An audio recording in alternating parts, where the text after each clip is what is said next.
Então, já começou a gravar. Então, ótimo. Hoje, então, a gente está fazendo Hoje nós vamos fazer o estudo do texto A Colonização Psi do Discurso Educativo. Esse texto é do Jordi Blanche e do Segundo Moiano. Jordi Blanche e o Segundo são professores da Universidade Aberta da Catalunha, sendo que o Segundo Moiano é o professor da cátedra e o Jordi é um professor da equipe dele lá na Universidade da Catalunha. Tá bem? Não vamos ter necessariamente a apresentação do autor, eles não estarão aqui para apresentar o texto, mas a Mônica e o Cássio já se disponibilizaram em uns minutos iniciais fazerem a apresentação e, em seguida, fazerem seus comentários, tá bem? Vocês definiram a ordem? Quem vai ser primeiro? Eu começo, porque eu vou fazer essa apresentação, que eu pretendo que seja breve, mas Ótimo. quando a gente fica falando Mônica, muito que vai ser breve, é um problema, né? Porque geralmente a gente alonga. Então, a gente calculou 10 minutos. Se começar a ultrapassar, vocês me sinalizam, por favor, Marcelo e Margareth. Tranquilo. Mônica, Cássio, mais uma vez a gente agradece já de vocês já terem se disponibilizado a comentar. Em seguida, no final do dia de hoje, a gente define outros nomes para as sessões seguintes, as sessões que ainda estão com pessoas para comentar, tá bem? Obrigado, Mônica, é com você. Ok. Gente, boa tarde, então, para quem não saudei antes. Então, o Cássio e eu ficamos, né, de fazer a conversa sobre o texto e definimos alguns pontos assim para início, né, antes da gente ter os comentários. O texto, a gente propõe uma tradução do título, A Colonização Psi do Discurso Educativo, dos dois professores, né, como o Marcelo já apresentou. No caso, o Moiano é um professor já mais próximo nosso, né? Ele esteve na UFMG em 2019, trabalhando durante o período de 15 dias, com a presença dos colegas da UFOP, de outras universidades. E você acha interessante apresentar mais os dois, não é necessário, Marcelo? Não, né? Acho que o que você falou está suficiente, né? Acho que sim. Tá, ok. Bom, então, no texto, eles desenvolvem três discussões básicas, né, sobre essa questão da colonização psi do discurso educativo. Um primeiro ponto, que é o excesso do diagnóstico do campo da saúde mental no contexto escolar. O segundo, que é a ampliação da colonização psi pela via de uma ampliação das neurociências na produção do conhecimento pedagógico. E um terceiro, que tem a ver com o papel da neuroeducação e do desenvolvimento de uma psicologia emocional, né, que seria o que eles dizem de uma gestão das emoções, na construção das subjetividades empreendedoras. A perspectiva de análise em um contexto marcado, né, pelos modos de produção capitalista, a gente observa que a todo momento eles trazem a gente para as questões que o capitalismo coloca, e como uma proposição que é desenvolvida, né, como uma saída, como algo para se pensar sobre, em termos do que seria, que a gente poderia extrair, né, como possibilidade de construção de algo novo, eles retomam, né, a Hannah Arendt pensando no estabelecimento de um novo contrato pedagógico que possibilite repensar a função educativa de professores e educadores. Então, agora eu vou pegar cada um dos pontos, né, trazendo os elementos que a gente avaliou como centrais, entendendo que o primeiro, né, que é a questão do diagnóstico no campo da saúde mental, é uma temática já bem discutida, né, entre nós, e a gente até avaliou que, na verdade, do ponto de vista da psicanálise, essas três dimensões que eles focalizam, elas são bem problematizadas, né, de diferentes modos, mas a gente achou interessante recuperar, porque tem também algo deles, assim, do modo como eles trazem, porque os dois vêm da educação social, né? Então eles têm um modo de abordar a temática que também é peculiar à construção teórica deles. Então, nessa parte referente ao excesso de diagnóstico no campo educativo, a gente destacaria a parte na qual os autores problematizam como a forma como os diagnósticos são produzidos atualmente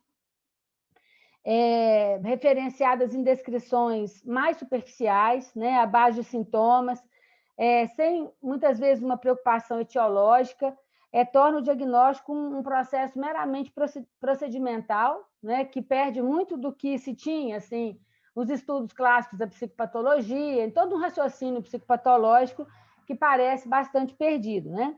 Então, isso acaba favorecendo uma desimplicação dos atores, né? Uma superficialidade na questão do diagnóstico e como se não houvesse um desenvolvimento do pensar em torno dos casos, né? Uma banalização do diagnóstico em torno dos sintomas.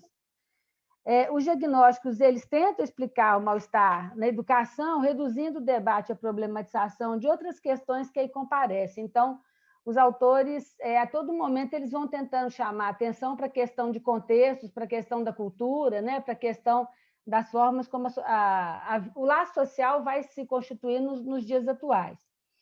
E eles fazem um destaque para a questão do transtorno do déficit de atenção e hiperatividade, e eles usam uma expressão que parece que é carron de sastre, eu achei a tradução como gaveta de alfaiates, né? Fiquei pensando que essa coisa que você pode lançar mão de tudo, né? Para poder dar um nome que seria do TDAH.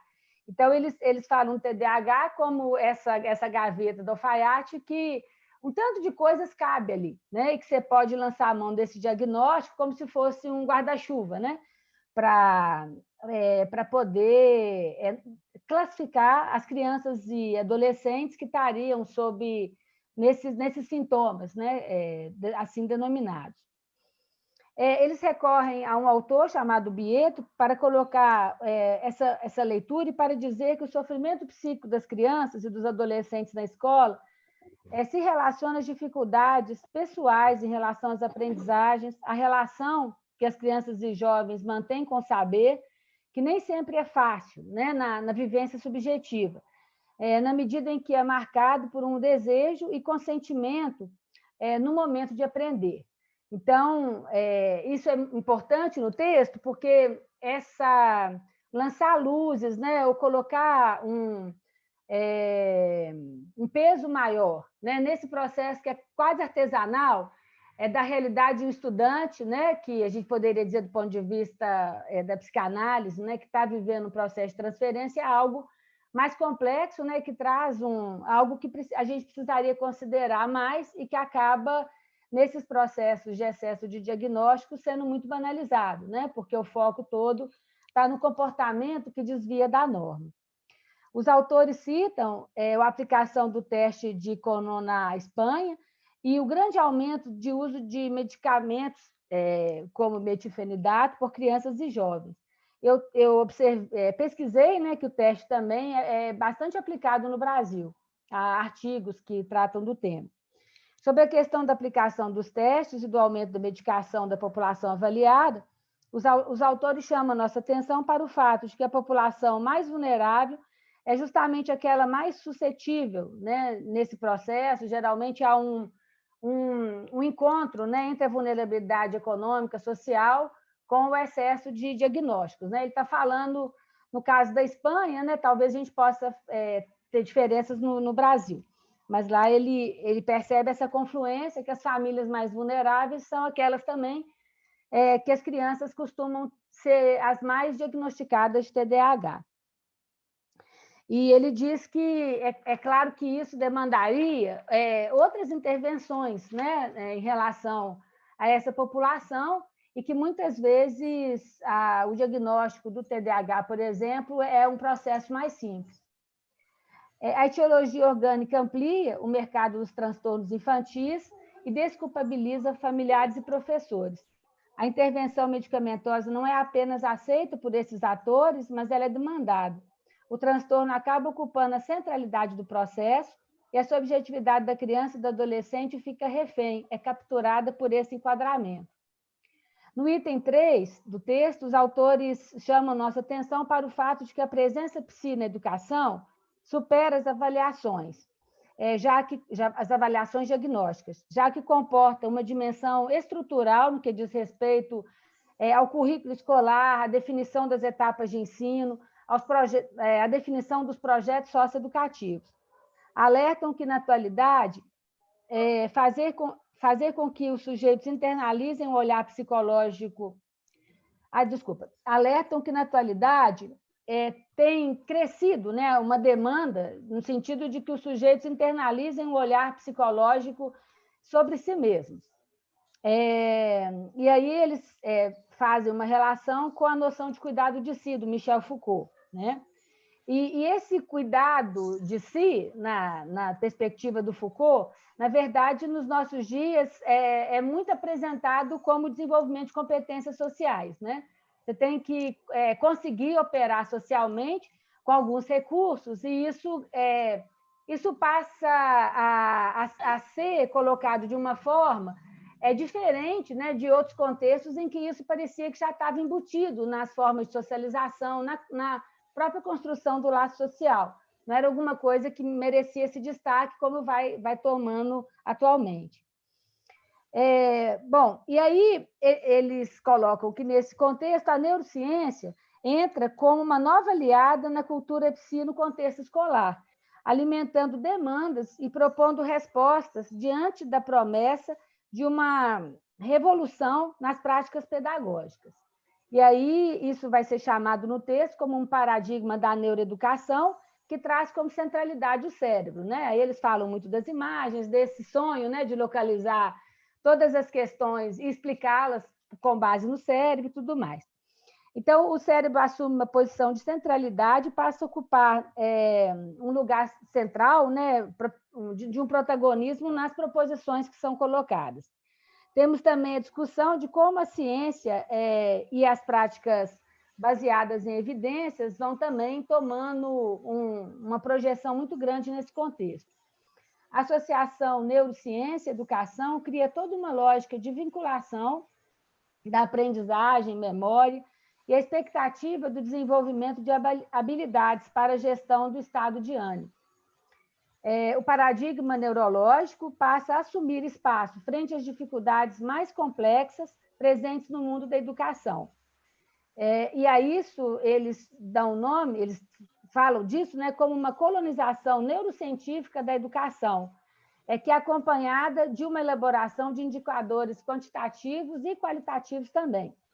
E, sobretudo, esses indicadores, eles fazem com que os posicionamentos pedagógicos passem a ocupar um segundo plano, eximindo os atores da sua responsabilidade ética e não considerando os contextos socioculturais e as condições materiais da existência dos indivíduos.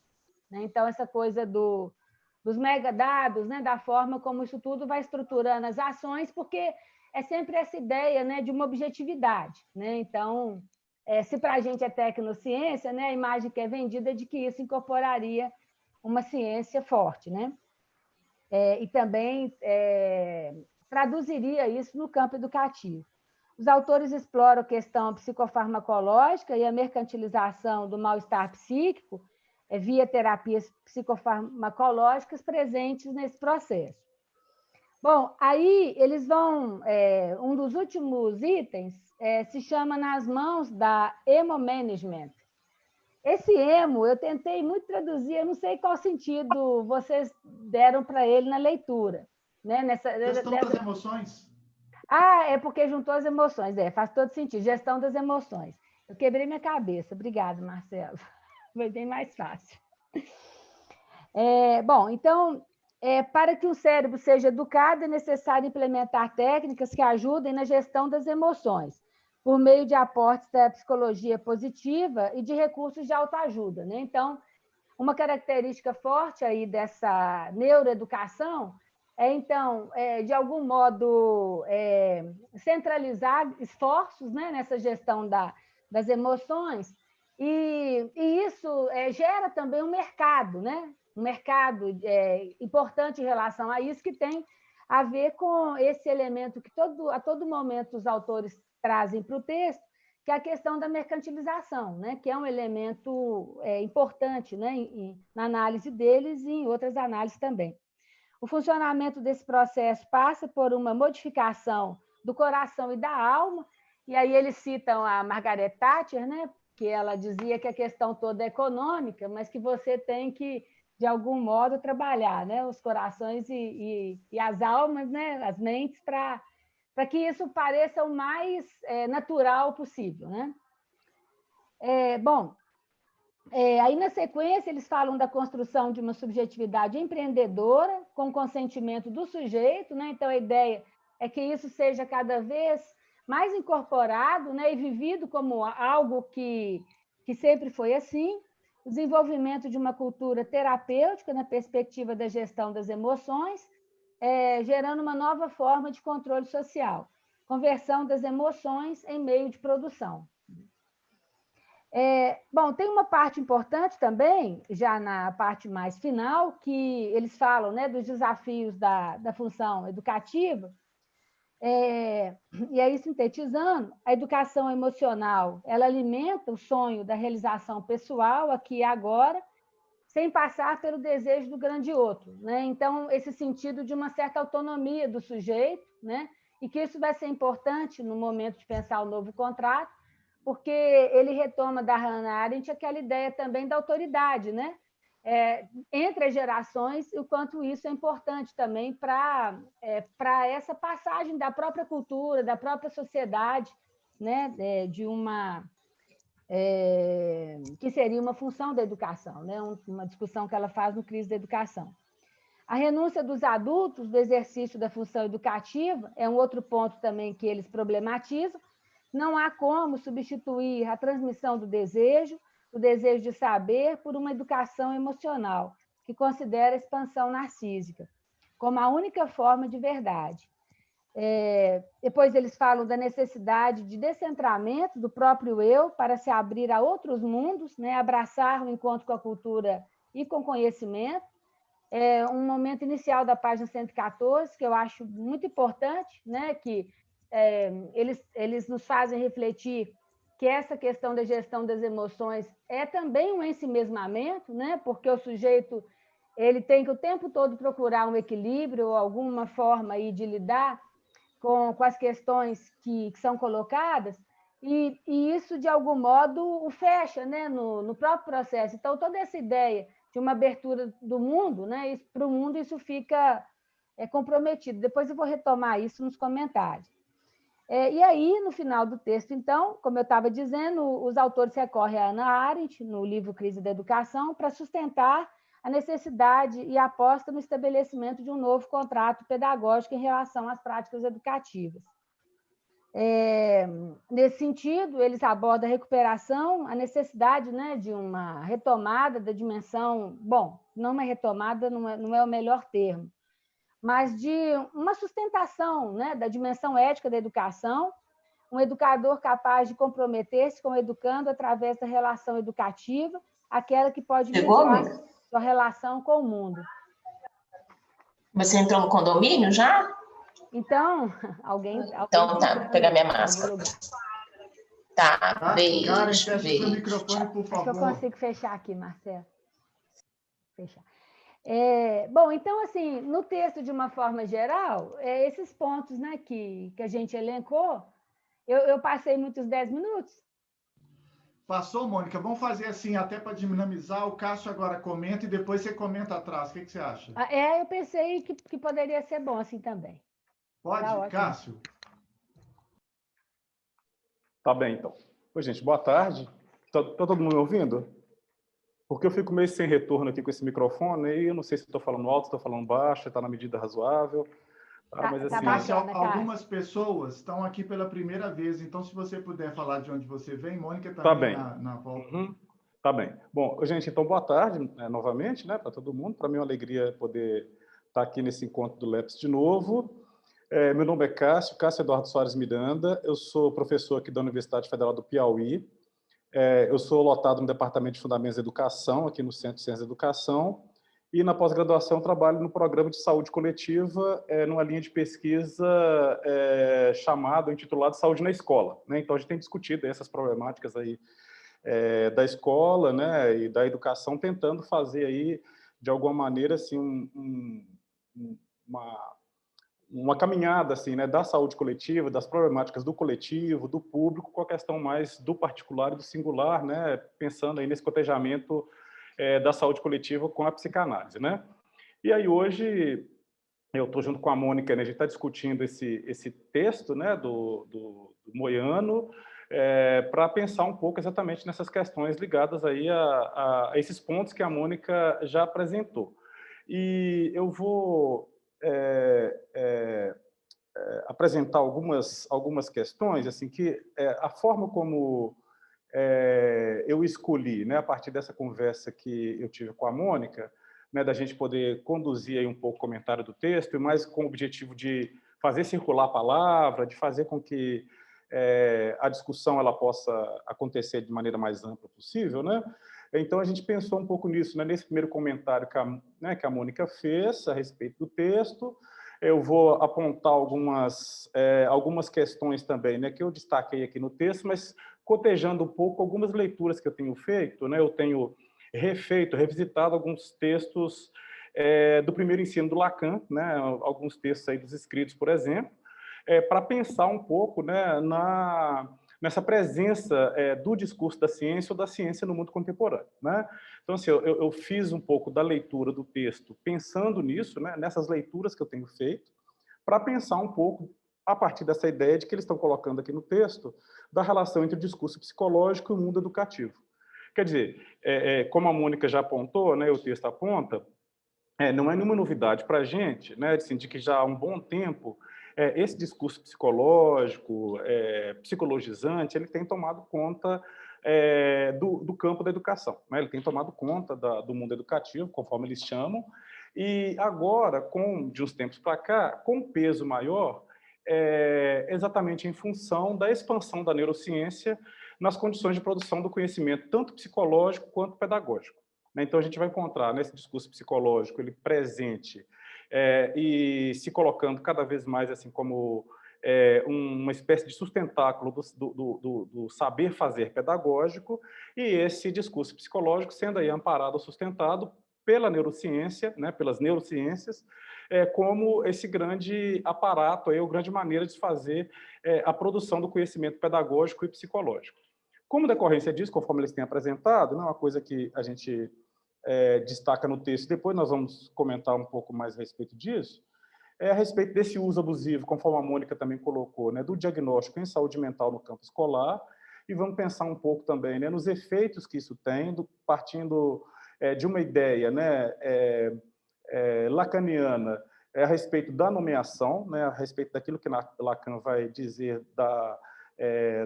do social enquanto a sua função nomeadora e os efeitos, por muitas vezes, deletérios que isso tem. Lacan, no Seminário 24, vai falar da degenerescência catastrófica que essa nomeação ela é capaz de fazer, né? Então, a gente vai muito rapidamente tocar nisso. E também pensar um pouco assim, como que, de alguma maneira, a isso que eles estão, de alguma maneira, denunciando, né, ou fazendo essa leitura de uma realidade que é espanhola, mas também é nossa, e talvez mundial, né, assim, como uma espécie de um laboratório de um laboratório da criação de um novo tipo de laço social, que é esse laço social neoliberal, né, disso que eles estão chamando da psicologia emocional e essas subjetividades empreendedoras, né? Então, nesse caso, né, pensando na ideia do abuso das classificações diagnósticas, na página 103, né, os autores eles trazem uma situação que eu vou citar aqui, né, vou pedir licença para citar, porque é pequeno. Eles vão dizer o seguinte, que esse sistema de classificação dos sujeitos, tão extenso e protocolizado, responde à ideia de que é um desenvolvimento normal do ser humano, que no caso que nos diz respeito, homogeneizaria toda a infância. Então, a partir dessa ideia, né, a gente vai encontrar essas discussões, né, de uma certa homogeneização em torno do desenvolvimento, daquilo que é chamado de desenvolvimento normal, e uma série de discussões que a gente já tem a respeito disso, né, a gente já tem visto, mas o que eu quero destacar são as consequências advindas disso, né, desse sistema de classificação, e agora, cada vez mais, assim, uma classificação cada vez mais protocolizada mesmo, conforme a gente pode encontrar no DSM-5, no DSM-5R, a gente pode encontrar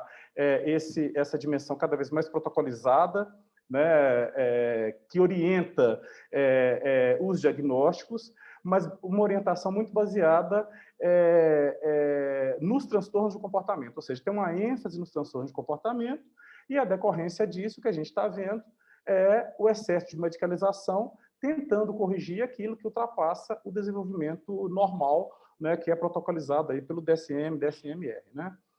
E aí a gente vai encontrar o quê? A lógica do classificar e do medicar, né? Ou seja, à medida que você classifica, você também medica, né? São discussões que a gente já tem feito, a gente já encontra uma discussão ampla e vasta aqui no campo da psicanálise e da relação da psicanálise e educação no Brasil, né? A gente já encontra uma discussão ampla a respeito disso, dessa lógica que tem se implantado cada vez mais protagonizada aí pela psiquiatria, a psiquiatria assumindo novamente esse lugar de uma espécie de um S1 no campo da saúde mental, né? E outros campos de saber vindo um pouco atrás dessa perspectiva apontada pela psiquiatria, né? Por essa psiquiatria do DSM, né? E essa lógica do classificar e medicar, né? Acompanhada aí pela psicologia, acompanhada também pela pedagogia. A Mônica destaca uma questão que o texto traz, que eu acho que é importante, que é a ideia da própria desresponsabilização do sujeito, né? Que a gente vai tentar também apontar alguma questão aqui, mas que, numa conversa que a gente teve um pouco mais cedo, a gente estava pensando exatamente isso. Quer dizer, de alguma maneira, na medida em que esses diagnósticos, essas nomeações, elas começam a aparecer na escola, isso, de fato, destitui, né, ou coopera pela destituição do lugar do professor, do seu lugar de saber. Então, de alguma maneira, o professor ele fica meio que à deriva, né, sobretudo quando são colocados para ele essas dimensões do campo da saúde mental, daquilo que é chamado do grande campo da saúde mental, mas, ao mesmo tempo, isso também protege o professor do ponto de vista de uma defesa, né, dessa angústia que o professor poderia enfrentar frente aí ao mal-estar presente na educação. Ou seja, que, de alguma maneira, na medida em que o professor lança mão de uma certa nomeação advinda desse outro da ciência, isso protege o professor também da sua angústia frente a algum tipo de falha que ocorre no processo educativo, e sempre ocorre uma falha no processo educativo, né? Aí, destacando, né, como eu estava dizendo, né, à medida que eu estava lendo o texto, eu estava cotejando esse texto com essa leitura que eu fiz, que eu estou fazendo do Lacan, lá dos escritos, aí eu me deparei com um texto do Lacan que eu acho que a maioria conhece, não conhece, né? Vou dizer aqui agora, que é o Ciência e Verdade. É um texto dele de 1965, em que Lacan vai discutir exatamente essa relação, como ele está colocando, né, da ciência com a verdade, partindo da ideia de que foi exatamente um determinado momento, de um determinado ponto de desenvolvimento da ciência que possibilitou o surgimento da psicanálise. Por outro lado, a relação da ciência com a verdade, ela promove uma espécie de tamponamento ou eclipsamento do sujeito, né? O que é o que a gente vai encontrar, de alguma maneira, aí, né? Tanto esse esvaziamento que os manuais diagnósticos vêm promovendo, né, da noção de sujeito e de subjetividade, né, assim, até o DSM-3 a gente sabe, né, a gente tem uma presença muito forte da psicanálise, da fenomenologia, da dimensão mais clínica, do 4 começa a ter um certo declínio disso, né, para o 5 realmente assim, expurgar o sujeito, né. Tem um estudo interessante do Sérgio Laia, que ele faz sobre o DSM-4, o DSM-5, né, que estava para ser lançado, à época ele fez o estudo, né, o DSM-5, com as suas mudanças na ideia de categoria que estava aparecendo, vindo muito forte, que ele vai destacar um pouco disso, assim, né, desse eclipsamento do sujeito, né, como exatamente uma tentativa de dar uma certa referência para aquele que classifica, uma referência mais segura dessa, inclusive, que a Mônica já colocou, de alguma coisa baseada em evidências, no caso, a saúde mental, né? E nesse texto de 65, o Lacan vai dizer o seguinte, lá na página 889, se alguém quiser depois anotar aí, né? Ele vai dizer o seguinte: a prodigiosa fecundidade de nossa ciência deve ser interrogada em sua relação com o seguinte aspecto, no qual a ciência se sustentaria, que da verdade, como causa, ela não quer saber de nada. Então, o Lacan, né, apontando um pouco dessa relação entre a ciência e a verdade, é exatamente essa relação entre a ciência e a verdade, ele vai denunciar que existe uma disjunção entre a verdade e o saber. A verdade estaria de um lado, o saber estaria do outro, né, promovido exatamente por essa, como ele está colocando, essa prodigiosa fecundidade da ciência, né, e a ciência do nosso tempo. Com a diferença de que a ciência do nosso tempo, ela, de algum modo, também ela tem se associado ao discurso do capital, que é isso que o Lacan também vai, de alguma maneira, apontar, né? Então, assim, se a ciência ela foi aquilo que, de alguma maneira, promoveu, né, ou possibilitou, né, o surgimento aí, da psicanálise, com a própria noção de sujeito inconsciente e tudo mais, por outro lado, a gente não pode esquecer, que é isso que o Lacan vai nos alertar, né, da função nomeadora da ciência. Né? Ou seja, a ciência, na medida que ela cria categorias, que ela cria nomes, que ela cria determinadas posições, isso também tem um determinado efeito, que é de localizar o sujeito nesse lugar ao qual ele é nomeado. E Lacan também, né, nesse mesmo texto, ele vai dizer que essa função nomeadora da ciência, ela justifica-se por uma radical mudança de estilo no tempo de seu progresso, pela forma galopante de sua emissão em nosso mundo, pelas reações em cadeia que caracterizam o que podemos chamar de expansões de sua energética. Esta, a ciência, né, descobriu meios de se perpetuar nos préstimos que oferece a tecnocracia.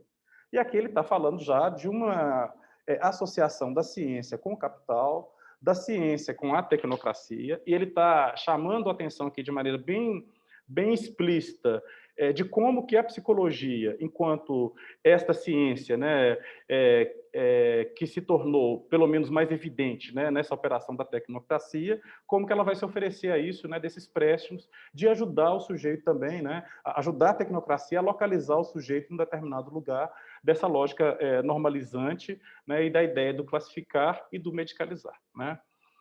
E nessa relação entre a ciência, o capital e os efeitos da nomeação, é claro que a gente precisa entender que o ser nomeado ele está no princípio de toda inserção simbólica do ser, conforme já sustenta o Miller, né, fazendo essa releitura do Freud e a releitura do Lacan. Né? Então, o Miller vai dizer que, para Freud, e a gente sabe disso, né, o grande operador da inserção simbólica era o complexo de Édipo.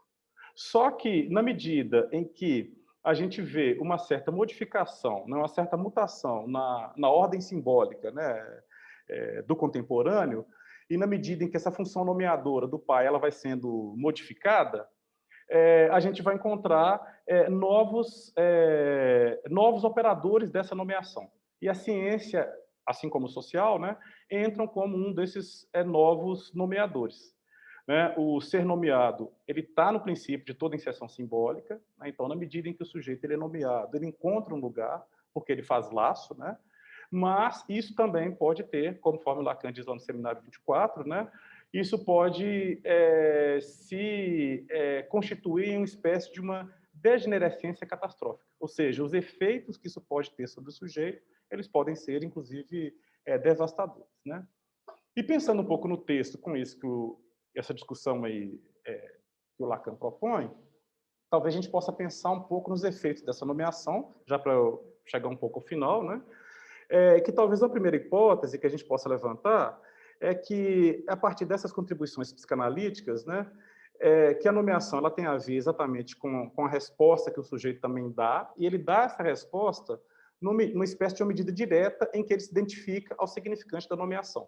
Então, por isso que o exemplo, né, que os autores dão lá do TDAH, ele é interessante para a gente poder discutir isso, assim, né? De que na medida então em que você oferece ao sujeito um nome e ele se identifica a este nome a partir exatamente dessa nomeação, né, ou de uma enunciação proveniente do outro social, aí ancorado pela ciência, né, o sujeito também ele passa a responder desse lugar. Ele passa a responder desse lugar de TDAH. Né? Então, isso é interessante. E é interessante também a maneira como eles colocam, assim, como que há uma confusão, né? Assim, quando você pergunta para os pais uma determinada situação, aplica um determinado teste, pergunta para os profissionais, pergunta para a escola, como que não há um certo consenso, um certo acordo, exatamente em função, né, de ser uma espécie de um grande guarda-chuva, né, de uma nomeação em que quase qualquer coisa do ponto de vista do comportamento de uma criança ou adolescente pode encaixar. Né?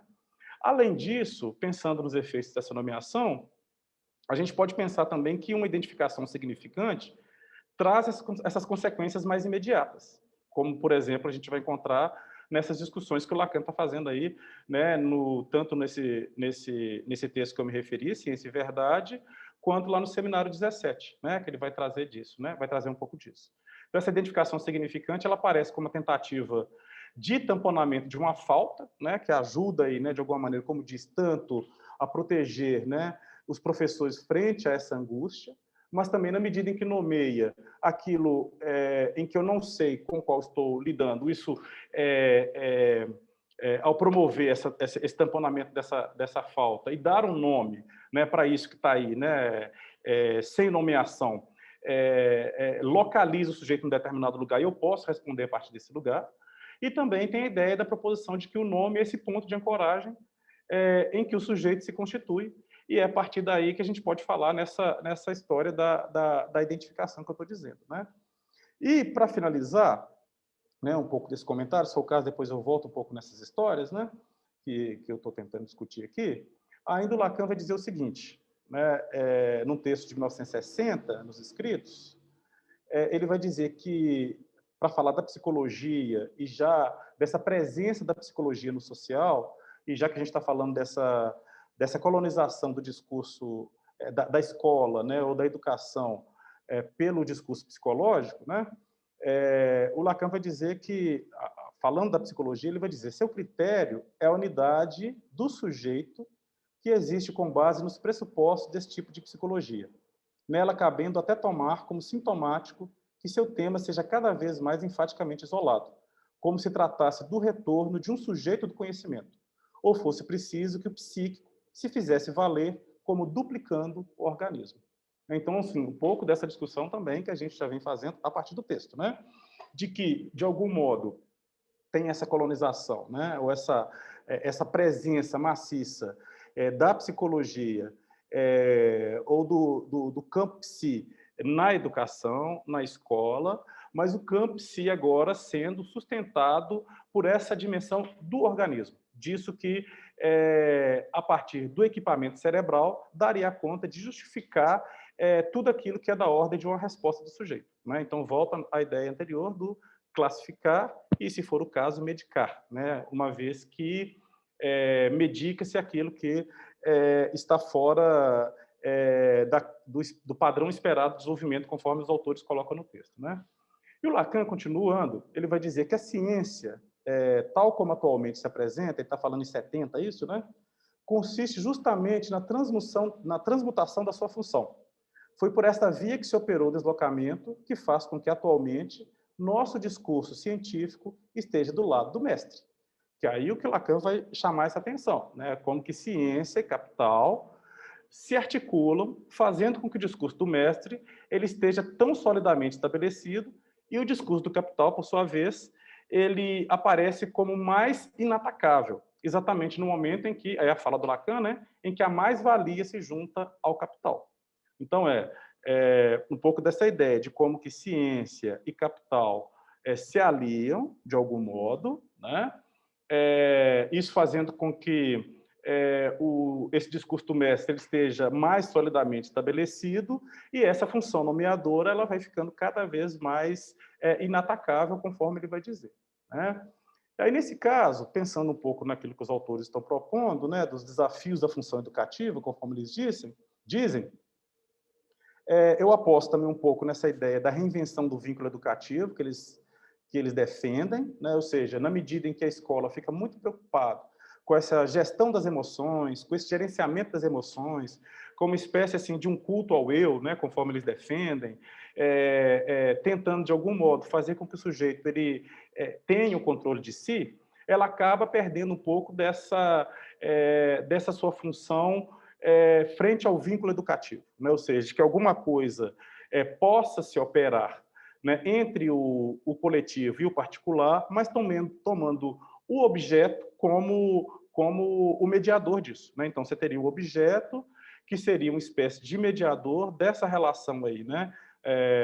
Ou disso que estabeleceria o vínculo educativo, mas pensando no objeto como referência, né? Então, essa reinvenção do vínculo educativo como alguma coisa que também vai possibilitar operar entre o coletivo e o particular, né? Então, assim, acho que é uma aposta interessante que eles estão fazendo e que encontra ecos aí nas questões que a psicanálise vem apontando, né? Assim, de como, ao se pensar na presença da psicanálise no campo da educação, né, se a psicanálise também não correria o risco de ocupar esse lugar do discurso do mestre. Então, essa é uma questão também que a gente tem que se colocar, né? E tem uma citação deles, lá no finalzinho do texto, que ele diz: um plural que localiza a aventura de educar, o lançar da incerteza, a façanha do fugaz, mas que, sem dúvida, opera como marca. E aí, nesse caso, né, a ideia continua sendo sempre essa, assim, né, de como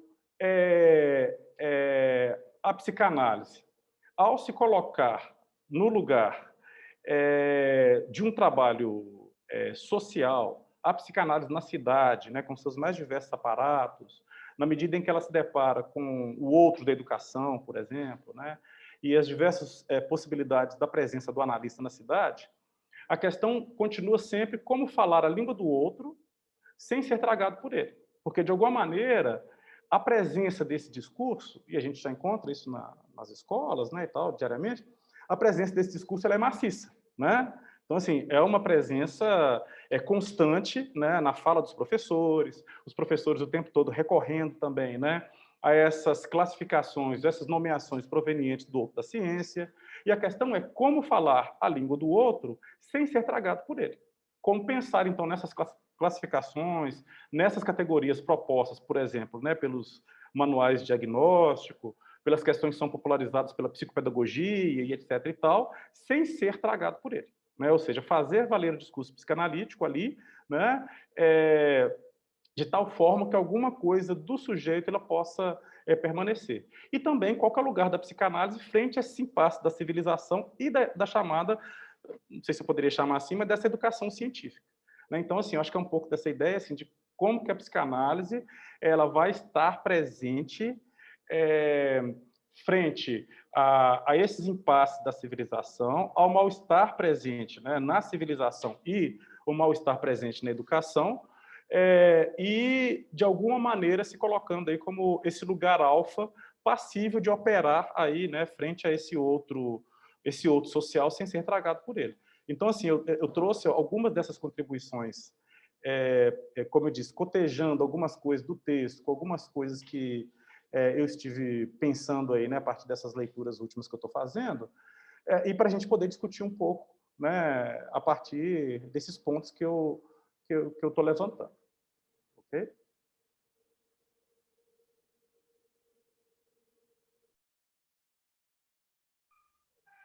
Excelente, Cássio. Obrigado. Obrigado, excelente mesmo. Vou passar para a Mônica para ela fazer os comentários. Em seguida, a gente faz o debate, pode ser? Pode. Mônica. Uhum. Alguns pontos, né, que eu queria compartilhar com vocês. Na leitura desse texto, assim como o Cássio falou, realmente a gente tem várias discussões, né, que são muito próximas, assim, feitas no Brasil, de muitas questões que ele coloca. E eu, assim, acabei me apresentando, né, já que eu não fiz isso no início.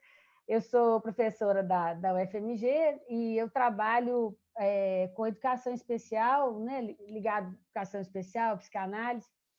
E, bom, uma questão assim que o texto me fez pensar nesse processo, né, de alinhamento e de pensar também como algumas parcerias históricas, né, por exemplo, dessa questão psi, né, com a educação, como que isso vai atualizando e como isso vai se tomando novas formas, né, à medida em que as coisas mudam ou permanecem em lugares próximos, né, nesse processo.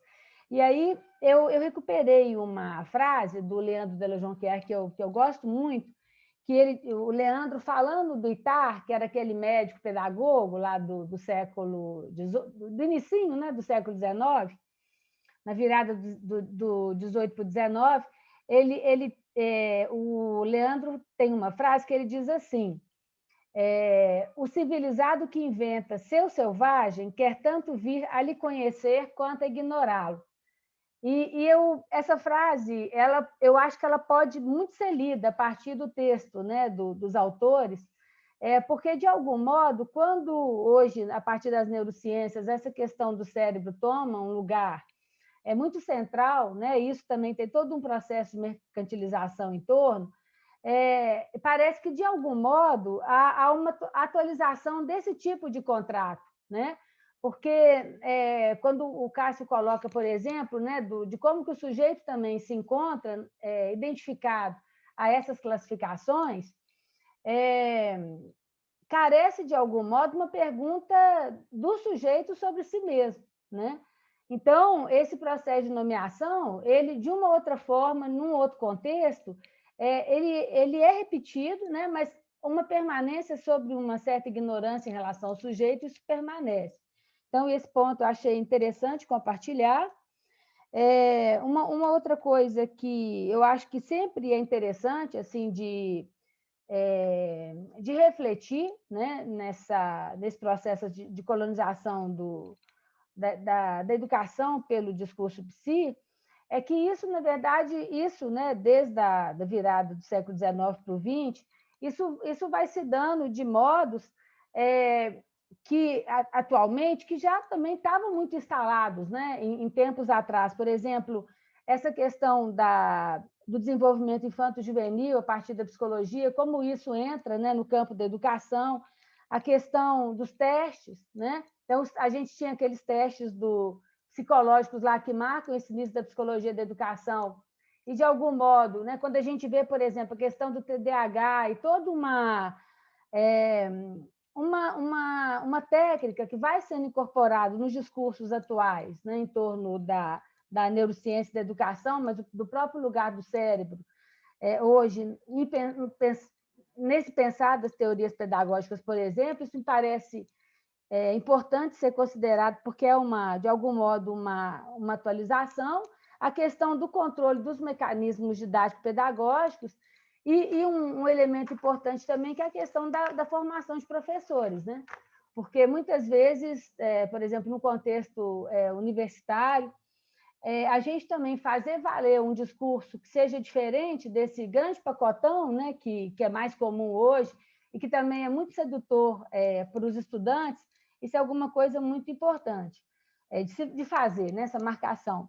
Eu queria observar uma parte no início da 114, que os autores falam sobre essa questão de como que a gestão das emoções ela leva a um fechamento do sujeito, né, e eu acho que isso é extremamente importante e eu acho que está muito visível no sentido de que a desresponsabilização ela não é só dos atores educativos, né? Ela é dos sujeitos, e isso gera, assim, se a gente pensar no sentido da Hannah Arendt, é como se o ser adulto não chegasse, né? Como se aquele ensimesmamento levasse a uma infantilização ou uma desresponsabilização dos sujeitos. E isso parece que é alguma coisa que está muito presente na nossa sociedade atual, né? É como se você sempre precisasse chamar um outro para te defender, né? Porque alguma coisa elementar ali não se deu. Bom, e aí eu tinha tecido também uma articulação com a questão do discurso capitalista, que eu acho que nas teorizações do Lacan também no texto, apesar dos autores não trabalharem, né, com psicanálise, vários momentos, né, eles falam da questão do grande outro, do desejo, e a gente percebe que eles estão, de algum modo, há uma leitura, né, da psicanálise. Então, quando eles apresentam a leitura... O Recalcati é um psicanalista italiano, que eles fazem referência, né? Ele é um psicanalista italiano, legal, eu não sabia. E o Moyano também tem toda uma abertura para a psicanálise, né? A gente percebeu isso quando ele esteve conosco. Ele coordena o grupo de psicanálise e pedagogia lá de Barcelona. Ok. Bom, então, os autores eles apresentam uma leitura de que a neuroeducação se alinha a uma nova razão neoliberal que busca dominar corpo e alma, coração e alma, né? Há, nesse contexto, a forte influência da ética do empreendedor, do empresário de si mesmo e de vários outros movimentos relacionados a uma implementação da lógica mercantil, que nos torna produtores e consumidores do que sustenta o próprio capitalismo. O alinhamento desses processos e discursos à ciência, né, eles acabam trazendo uma marca particular que pode levar em alguns cenários, por exemplo, como no campo da educação especial, muitas vezes algumas colocações por parte dos próprios sujeitos, como se o cérebro atuasse sozinho. Então, por exemplo, na questão do autismo, que é apesar que eles citam em nota de rodapé, mas no Brasil é muito forte a questão de uma visão do autismo como um elemento cerebral, né? Neurológico, e é muito comum, inclusive em vídeo, a gente ouvir pessoas autistas dizendo: o meu cérebro, né? O meu cérebro funciona assim. O cérebro é colocado no lugar de um sujeito. Então, como o cérebro responde pelo sujeito, né? Então, nesse ponto, eu acho que há um alinhamento, né, entre, de algum modo, essa questão do mestre da ciência, aqui uma perspectiva técnica da ciência, né? Então, que seria essa questão da tecnociência que promove a produção e circulação de produtos que possam rapidamente ser difundidos e consumidos, né? Bom, e aí eu pensei em algumas questões para fechar, que eu acho que são importantes, assim, só a título mesmo de circular a palavra, né? Eu acho que o Cássio fez isso, mas eu acho que é sempre necessário fazermos, que é pensar a posição da psicanálise nesse contexto, né? Acho que a maior parte de nós atua na formação de professores, né, de professoras, e esse lugar de marcar uma diferença parece fundamentalmente importante.